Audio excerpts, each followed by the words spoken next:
आता बातमी आहे साम टीव्हीच्या इम्पॅक्टची।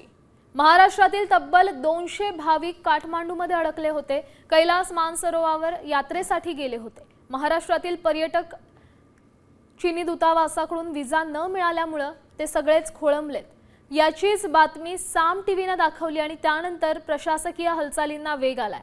उपमुख्यमंत्री एकनाथ शिंदे आणि खासदार सुप्रिया सुळे यांनी भाविकांसोबत फोनवरून चर्चा केली आहे। भारताच्या परराष्ट्र मंत्रालयाकडून चीनसोबत संपर्क सुरू आहे।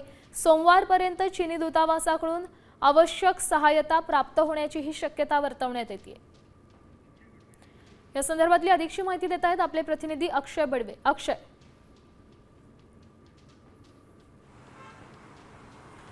निश्चित आपण बघू शकतो की पुण्यासह राज्यातल्या विविध भागातनं जे भाविक आहेत ते कैलास सरोवरची जी यात्रा आहे ती करण्यासाठी निघालेले आहेत। पण काठमांडूमध्ये ही जे अडकलेले भाविकांची संख्या आता 200 वर गेलेली आहे।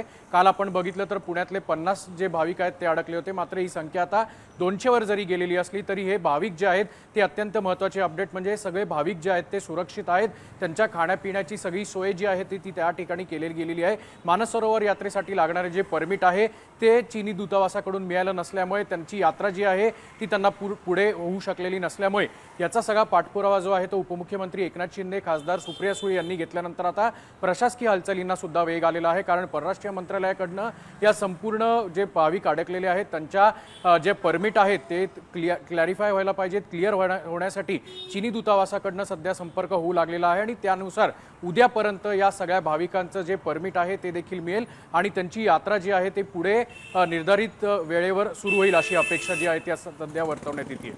नक्कीच धन्यवाद अक्षय दिलेल्या या सविस्तर माहितीसाठी। त्यामुळे या संपूर्ण भाविकांना सध्या मदत मिळते आणि यांची यात्रा आता पुन्हा सुरू होईल अशी आशा व्यक्त करूया।